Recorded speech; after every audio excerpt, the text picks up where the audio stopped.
여러분, 나이 들수록, 늙어갈수록 조금씩 내려놓고 홀가분하게 살아도 괜찮습니다. 큰일이라도 날 것 같아 불안합니까?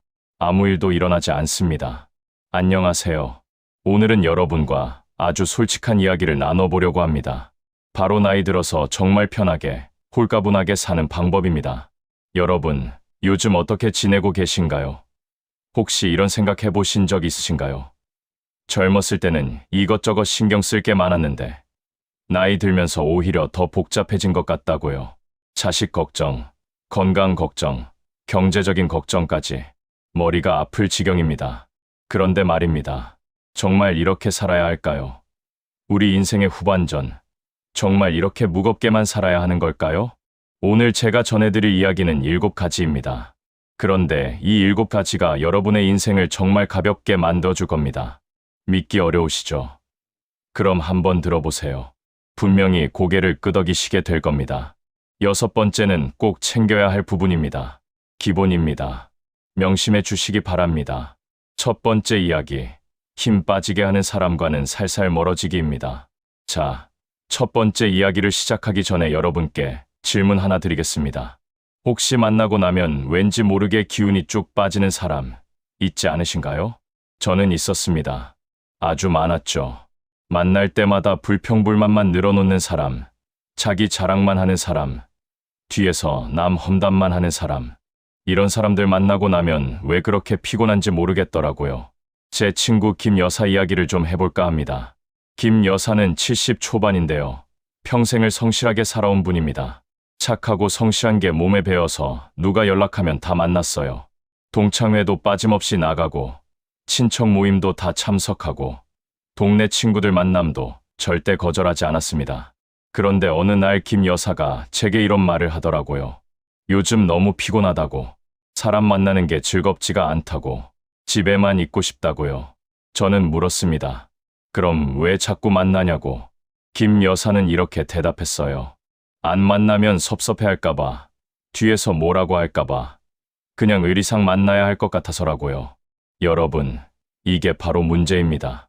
의리, 체면, 미안함, 이런 것들 때문에 우리는 정말 만나고 싶지 않은 사람들까지 억지로 만나고 있는 겁니다. 그날 저는 김 여사에게 이렇게 말해줬습니다. 이제 그만 놔두라고. 진짜 편한 사람들하고만 만나라고.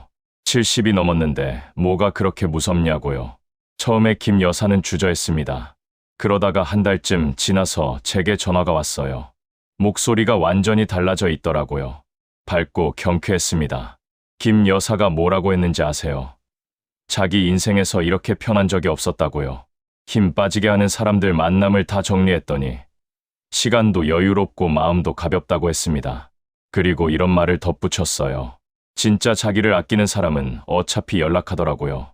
그리고 그런 사람들하고만 만나니까 오히려 관계가 더 깊어지고 좋아졌다고 했습니다. 여러분, 나이 들면 체력이 예전 같지 않습니다. 기운도 한정되어 있어요. 그 소중한 에너지를 왜 나를 힘들게 하는 사람들한테 쓰십니까? 이제는 우리도 선택해야 합니다. 만나면 기분 좋아지는 사람, 함께 있으면 편안한 사람, 그런 사람들하고만 시간을 보내야 합니다. 섭섭해하면 어때요? 뒤에서 뭐라고 하면 또 어때요? 그게 내 인생에 무슨 영향을 줍니까? 아무 영향도 없어요. 제가 여러분께 드리는 첫 번째 조언입니다. 힘 빠지게 하는 사람들과는 살살 멀어지세요. 미안해하지 마시고, 죄책감 가지지 마시고, 그냥 자연스럽게 연락을 줄이세요. 전화 왔는데 받기 싫으면 안 받아도 됩니다. 만나자고 하는데 가기 싫으면 안 가도 돼요. 핑계 댈 필요도 없어요. 그냥 요즘 몸이 안 좋다고, 집에서 쉬고 싶다고 하면 됩니다. 진짜 나를 생각하는 사람이라면 이해할 겁니다. 이해 안 하는 사람이라면 그건 애초에 나를 생각하는 사람이 아니었던 거예요. 나이 들어서까지 남 눈치 보면서 살 필요 없습니다. 이제는 나를 위해 살아야 할 때입니다. 두 번째 이야기, 자식에게 서운함 기대하지 않기입니다. 자, 이제 두 번째 이야기로 넘어가겠습니다. 이건 좀 민감한 주제일 수 있는데요. 바로 자식 이야기입니다. 여러분, 솔직하게 한번 생각해 보세요. 자식들한테 서운한 적 얼마나 많으신가요? 전화 안 한다고, 자주 안 온다고, 명절에만 얼굴 비친다고, 용돈도 안 준다고, 마음속에 쌓인 서운함이 한두 가지가 아니죠. 박 선생이라고 제 지인이 한 분 계십니다. 60대 후반인데요. 아들 둘을 정말 열심히 키웠어요. 공부시키느라 자기는 입고 싶은 옷도 못 입고 먹고 싶은 것도 참고 여행 한번 제대로 못 가봤습니다. 그렇게 키운 아들들이 다 장성해서 결혼도 하고 직장도 다니고 있어요. 그런데 박 선생은 행복하지 않았습니다. 왜냐고요? 아들들이 자주 연락을 안 하거든요. 박 선생은 늘 불평했습니다. 그렇게 키워놨더니 이제 다 컸다고 엄마는 안중에도 없다고 며느리들이 오지 말라고 하는 것 같다고 손주들도 보여주지 않는다고요. 어느 날 저는 박 선생에게 물었습니다. 그럼 어떻게 하면 만족하시겠냐고. 박 선생은 이렇게 대답했어요. 일주일에 한 번은 전화하고 한 달에 2번은 와서 밥 먹고 명절에는 꼭 우리 집에서 보내고 그 정도는 해줘야 하는 거 아니냐고요. 저는 다시 물었습니다. 그럼 그렇게 해주면 만족하시겠냐고. 박 선생은 잠시 생각하더니 이렇게 말했어요. 그래도 또 뭔가 부족할 것 같다고. 여러분, 이게 바로 핵심입니다. 자식들한테 기대를 하면 그 기대는 끝이 없어요. 이번엔 만족했는데 다음엔 또 다른 걸 바라게 됩니다. 그리고 그 기대가 채워지지 않으면 서운함이 생깁니다. 제가 박 선생에게 해준 이야기가 있습니다. 자식들도 이제 자기 인생이 있다고, 직장 생활도 바쁘고 자기 가정도 꾸려야 하고 애들도 키워야 하는데 부모한테까지 신경 쓰기가 쉽지 않다고요. 그리고 이렇게 말했습니다. 우리가 젊었을 때 우리 부모님한테 얼마나 자주 연락했냐고. 우리도 바빠서 부모님 생각할 여유가 없었던 것처럼 우리 자식들도 마찬가지하고요. 박 선생은 그 말을 듣고 한참을 생각했습니다. 그리고 며칠 후에 제게 전화를 했어요. 자기가 생각을 바꿨다고요. 이제는 자식들한테 기대하지 않기로 했답니다. 연락 오면 반갑게 받고 안 오면 그냥 자기 할 일 하고 오라고 하지도 않고 오지 말라고 하지도 않고 그냥 담담하게 지내기로 했다고요. 그렇게 몇 달이 지났습니다. 그런데 신기한 일이 일어났어요. 오히려 아들들이 더 자주 연락하기 시작한 겁니다. 엄마가 잔소리 안 하고 편하게 대해주니까 아들들도 부담 없이 연락하게 된 거죠. 여러분, 제가 말씀드리고 싶은 건 이겁니다. 자식에게 기대를 내려놓으면 오히려 관계가 더 좋아집니다. 서운함도 없어지고 마음도 편해집니다. 자식들은 우리 소유물이 아닙니다. 독립적인 인격체예요. 그들에게도 그들만의 인생이 있고 그들만의 우선순위가 있습니다. 우리가 해줄 수 있는 건 그들을 있는 그대로 인정하고 존중하는 겁니다. 자주 오면 반갑게 맞이하고 못 오면 이해해주고 그게 전부입니다. 그리고 솔직히 말씀드리면 자식들이 우리 인생의 전부가 되어서는 안 됩니다. 우리에게도 우리만의 삶이 있어야 해요. 자식 생각만 하면서 사는 게 아니라 우리 자신을 위해서도 살아야 합니다. 자식 걱정, 자식 생각에서 좀 벗어나세요. 그들은 잘 살고 있습니다. 우리가 생각하는 것보다 훨씬 더 잘 살고 있어요. 이제는 우리 자신에게 집중할 때입니다. 자식에게 쏟았던 그 에너지를 이제는 나에게 쓰세요. 그게 진짜 행복한 노년을 사는 방법입니다. 세 번째 이야기, 말 편한 사람 한 명이면 충분합니다. 세 번째 이야기로 넘어가 보겠습니다. 친구에 관한 이야기입니다. 여러분, 친구 많으신가요? 명함에 전화번호가 가득한가요? 동창회, 동호회, 친목회 여기저기 다니고 계신가요? 그런데 말입니다. 그 많은 사람들 중에서 진짜 편한 사람은 몇 명이나 되십니까? 아무 말이나 다 할 수 있는 사람, 화장 안 하고 만나도 되는 사람, 집에 불쑥 와도 부담스럽지 않은 사람, 그런 사람 말입니다. 제 경험을 하나 말씀드리겠습니다. 저도 젊었을 때는 친구가 많았습니다. 아니, 많다고 생각했어요. 전화번호부에 이름이 수십 개 있었고 생일 때마다 축하 문자도 많이 받았습니다. 그런데 나이가 들면서 하나씩 깨달았어요. 그 많은 사람들이 다 친구는 아니더라고요. 그냥 아는 사람, 가끔 만나는 사람, 얼굴만 아는 사람, 그런 사람들이었습니다. 진짜 친구는 딱 한 명이었어요. 최여사라고 중학교 때부터 알고 지낸 친구입니다. 이 친구는 정말 특별했어요. 이 친구와는 아무 말이나 다 할 수 있었습니다. 남편 욕도 하고 자식 걱정도 하고 돈 이야기도 솔직하게 하고 창피한 것도 없고 체면 차릴 것도 없었어요. 어느 날 제가 많이 힘든 일이 있었습니다. 그날 저는 여러 사람에게 전화를 했어요. 위로받고 싶었거든요. 그런데 다들 바쁘다고 나중에 연락하겠다고 하더라고요. 마지막으로 최 여사에게 전화했습니다. 최 여사는 그냥 이렇게 말했어요. 지금 당장 나와. 내가 간다고요. 30분 후에 최 여사가 왔습니다. 아무것도 묻지 않았어요. 그냥 옆에 앉아서 제 손을 잡아줬습니다. 그리고 이렇게 말했어요. 울고 싶으면 울어. 말하고 싶으면 말해. 아니면 그냥 있어도 돼. 나는 여기 있을게. 그날 저는 깨달았습니다. 친구는 많을 필요가 없다는 걸. 진짜 친구 한 명이면 충분하다는 거요. 여러분, 나이 들면서 친구가 줄어드는 게 정상입니다. 슬퍼할 일이 아니에요. 오히려 자연스러운 현상입니다. 젊었을 때는 학교도 다니고, 직장도 다니고, 모임도 많으니까 친구가 많았죠. 그런데 나이 들면 그런 게 다 없어집니다. 그러면서 자연스럽게 친구도 줄어드는 거예요. 그리고 솔직히 말하면 나이 들어서까지 억지로 관계를 유지할 필요가 없습니다. 동창회 나가기 싫으면 안 나가도 돼요. 친목회 모임 부담스러우면 빠져도 됩니다. 중요한 건 숫자가 아닙니다. 친구 100명보다 진짜 친구 한 명이 훨씬 소중합니다. 진짜 친구는 이런 사람입니다. 내가 힘들 때 옆에 있어주는 사람, 내 말을 끝까지 들어주는 사람, 내 단점도 다 알지만 그래도 좋아하는 사람, 오랜만에 만나도 어색하지 않은 사람, 그런 사람이 한 명이라도 있다면 그거면 충분합니다. 그 한 명과의 관계를 소중히 하세요. 자주 연락하고, 자주 만나고, 마음을 나누세요. 그리고 만약 그런 친구가 없다면 괜찮습니다. 이제라도 만들면 돼요.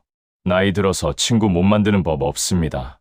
취미 생활을 하다 보면 비슷한 관심사를 가진 사람들을 만나게 됩니다. 그 중에서 편한 사람이 나타날 수 있어요. 복지관이나 노인회관에 가도 좋고, 종교 활동을 해도 좋습니다. 중요한 건 마음을 여는 겁니다. 그리고 진정성 있게 대하는 거예요. 그러면 반드시 나와 통하는 사람이 나타납니다. 친구 많다고 자랑할 필요 없습니다. 진짜 중요한 건 내가 힘들 때 달려와 줄 사람이 있느냐 없느냐입니다. 그런 사람 한 명이면 충분해요. 네 번째 이야기, 남의 일, 세상 일 너무 끌어안지 않기입니다. 네 번째 이야기입니다. 이건 정말 중요한 이야기예요. 여러분, 혹시 뉴스 보면서 화내고 계시진 않으신가요? 정치 이야기 나오면 혈압 오르지 않으신가요? 연예인 스캔들 보면서 분개하지 않으신가요? 그리고 이웃집 일에 너무 관심 많으신 건 아니신가요? 누가 이혼했다더라. 누가 사업 망했다더라. 누구네 며느리가 어떻다더라. 이런 이야기에 시간 쓰고 계시진 않으신가요? 강 여사 이야기를 해드리겠습니다. 강 여사는 세상 돌아가는 일에 관심이 아주 많았어요. 아침에 일어나자마자 뉴스부터 켜고 하루 종일 뉴스를 봤습니다. 정치 뉴스 보면서 화내고, 사건 사고 뉴스 보면서 걱정하고, 경제 뉴스 보면서 불안해하고, 하루 종일 감정의 롤러코스터를 탔어요. 그뿐만이 아니었습니다. 동네 사람들 소식에도 귀가 밝았어요. 누가 뭘 샀다더라. 누가 어디 갔다더라. 누가 병원에 입원했다더라. 이런 소식을 다 알고 있었고, 또 그것에 대해 이러쿵저러쿵 말도 많이 했습니다. 어느 날 강 여사가 병원에 갔어요. 혈압이 너무 높아서요. 의사가 물었습니다. 요즘 스트레스 받는 일이 있냐고. 강 여사는 아니라고 했어요. 특별히 스트레스 받을 일은 없다고요. 그런데 의사가 이렇게 물었습니다. 뉴스는 많이 보시냐고. 남의 일에 관심이 많으시냐고요. 강 여사는 그렇다고 대답했습니다. 의사가 말했어요. 그게 문제라고. 남의 일, 세상 일에 너무 감정을 쏟으면 그게 다 스트레스가 된다고요. 그래서 혈압도 오르고 건강도 나빠진다고 했습니다. 강 여사는 그날 깨달았습니다. 자기가 왜 이렇게 피곤한지, 왜 이렇게 화가 많은지를요. 그 후로 강 여사는 생활을 바꿨습니다. 뉴스는 아침에 딱 한 번만 간단히 보기로 했어요. 그리고 남의 일에는 관심을 끊었습니다. 누가 무슨 이야기를 해도 그냥 아 그래 하고 넘어갔어요. 몇 달 후에 제가 강 여사를 만났습니다. 완전히 다른 사람처럼 보였어요.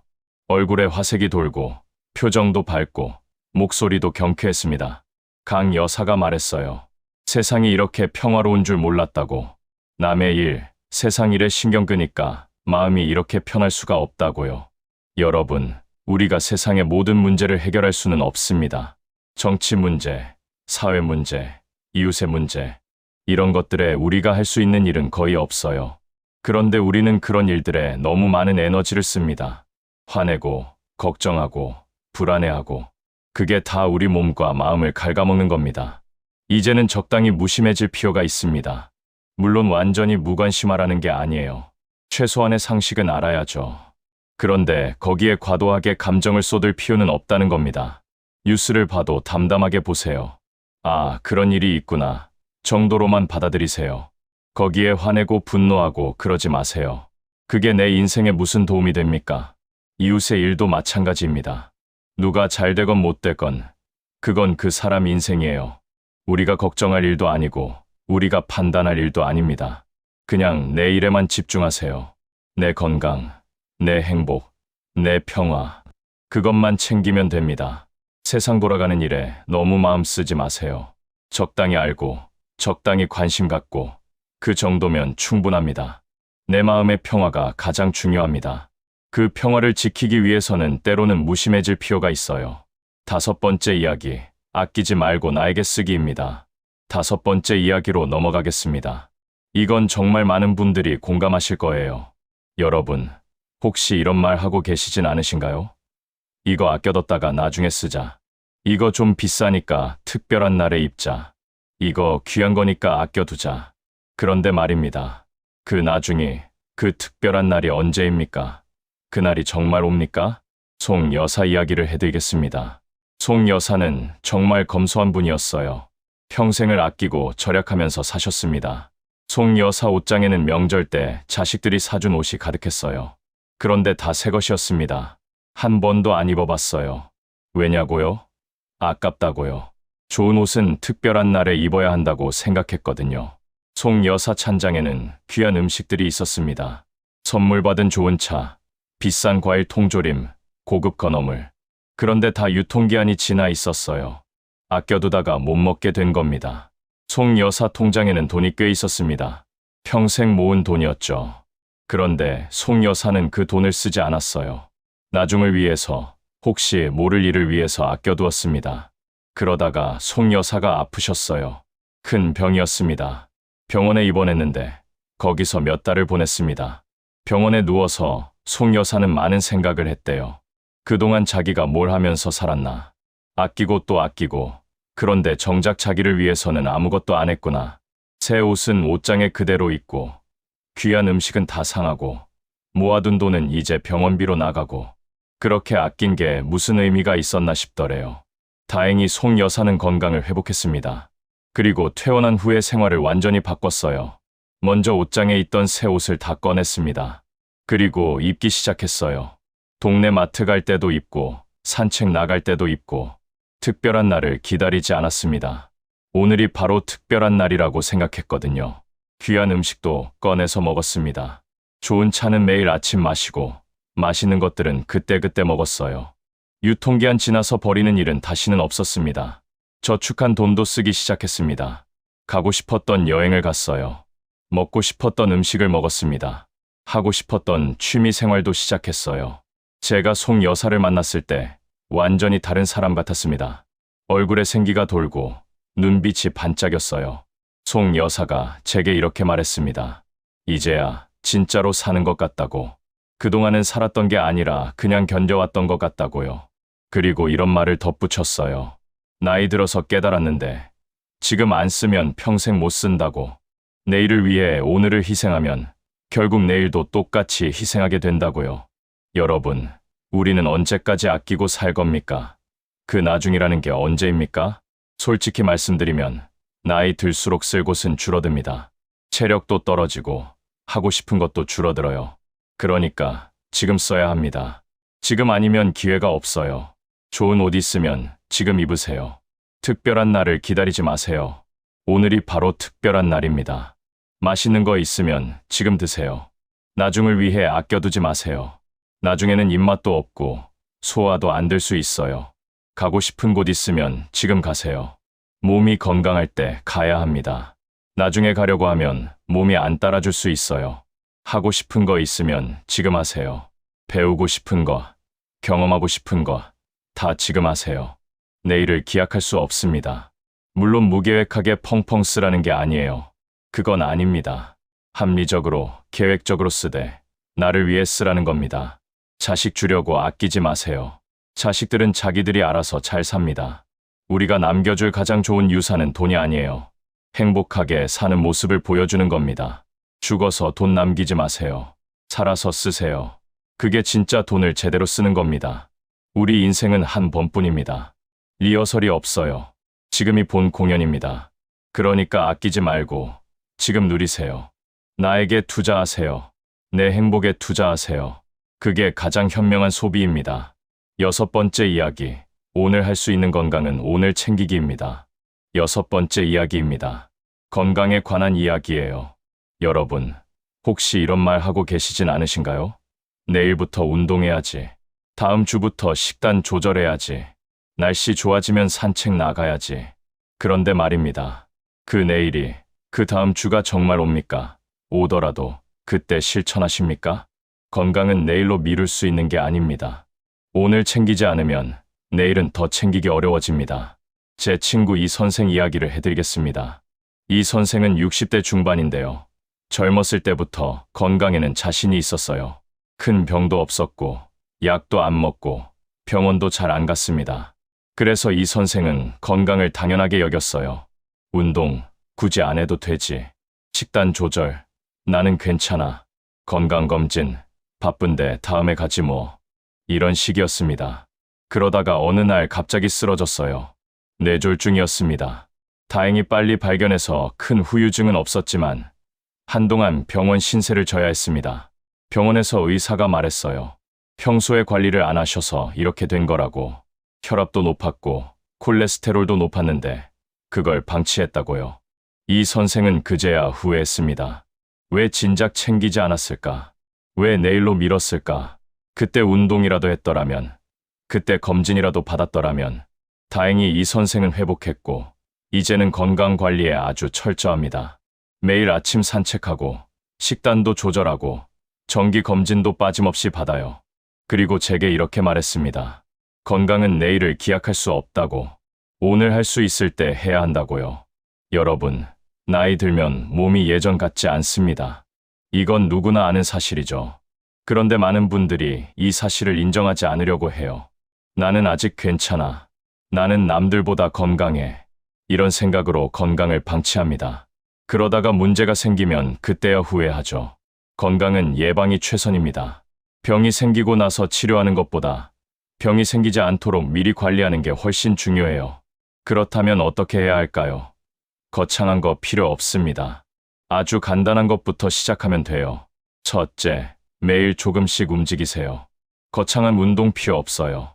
집 앞 산책 10분, 이것만으로도 충분합니다. 중요한 건 매일 하는 겁니다. 오늘 날씨가 안 좋다고 집 안에서 제자리 걸음하세요. 몸이 좀 안 좋다고? 그래도 조금은 움직여야 해요. 아예 안 하면 더 안 좋아집니다. 둘째, 먹는 거 조심하세요. 짜게 먹지 말고 기름진 거 적게 먹고 채소 많이 드세요. 이것도 거창한 거 아닙니다.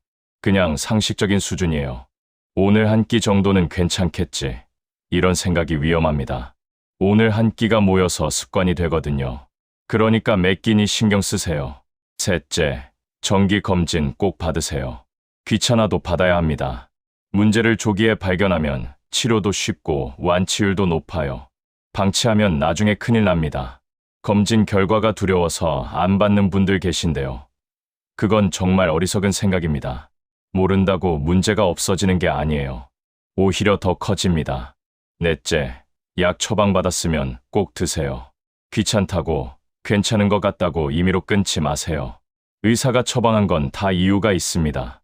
혈압약, 당뇨약, 이런 거 평생 먹어야 하는 거 맞아요. 그런데 그게 뭐 어때서요? 약 먹으면서 건강하게 사는 게 중요하지. 약 안 먹다가 큰 병 걸리는 게 낫습니까? 다섯째, 충분히 쉬세요. 나이 들면 체력이 예전 같지 않습니다. 무리하지 마세요. 피곤하면 쉬고, 아프면 쉬고, 쉬는 것도 건강 관리의 일부입니다. 젊었을 때처럼 무리해서 일하지 마세요. 그럴 나이 지났어요. 적당히 하고, 적당히 쉬고, 그게 오래 건강하게 사는 비결입니다. 여섯째, 스트레스 관리하세요. 화내지 말고, 걱정하지 말고, 편안하게 사세요. 정신 건강도 육체 건강만큼 중요합니다. 오늘 할 수 있는 건강 관리를 내일로 미루지 마세요. 내일이 되면 더 하기 싫어집니다. 그리고 몸 상태는 더 안 좋아질 수 있어요. 건강은 하루아침에 만들어지는 게 아닙니다. 매일매일 조금씩 쌓이는 겁니다. 오늘 산책 10분이 모여서 건강한 노년을 만드는 거예요. 지금 당장 시작하세요. 오늘부터 시작하세요. 완벽하게 하려고 하지 말고 조금씩이라도 꾸준히 하세요. 건강한 몸으로 오래 사는 것, 그게 우리의 목표 아닙니까? 그렇다면 오늘부터, 지금부터 챙기세요. 7번째 이야기, 집에 쌓인 고물부터 비우기입니다. 마지막 7번째 이야기입니다. 이것도 정말 중요한 이야기예요. 여러분, 집에 안 쓰는 물건이 얼마나 많으신가요? 옷장에 몇 년째 안 입는 옷, 찬장에 안 쓰는 그릇, 서랍에 온갖 잡동사니, 이런 것들이 가득하지 않으신가요? 혹시 이런 생각하고 계시진 않으신가요? 언젠가 쓸 수도 있으니까 버리지 말자. 아까우니까 그냥 둬야지. 나중에 필요할지도 모르니까. 그런데 말입니다. 그 언젠가가, 그 나중이 정말 옵니까? 그동안 한 번이라도 쓴 적 있습니까? 정 여사 이야기를 해드리겠습니다. 정 여사는 집이 좀 넓은 편이었어요. 방도 여러 개 있고 수납 공간도 많았습니다. 그래서 정 여사는 물건을 잘 안 버렸어요. 일단 어딘가에 넣어두면 되니까요. 그렇게 몇십 년을 살다 보니 집안이 온통 물건으로 가득 찼습니다. 옷장은 옷으로 넘쳐났어요. 그런데 실제로 입는 옷은 몇 벌 안 됐습니다. 나머지는 다 몇 년째 안 입는 옷들이었죠. 찬장도 마찬가지였어요. 그릇이 산더미처럼 쌓여 있었는데 쓰는 건 항상 똑같은 것들이었습니다. 나머지는 손도 안 가는 그릇들이었어요. 서랍을 열면 온갖 잡동사니가 나왔습니다. 고장난 볼펜, 쓰다만 공책, 어디서 받았는지도 모르는 기념품들. 이런 것들이 가득했어요. 방 한 칸은 아예 창고처럼 쓰고 있었습니다.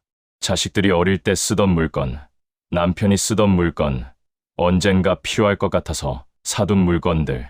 이런 게 산처럼 쌓여 있었죠. 어느 날 정 여사가 넘어졌어요.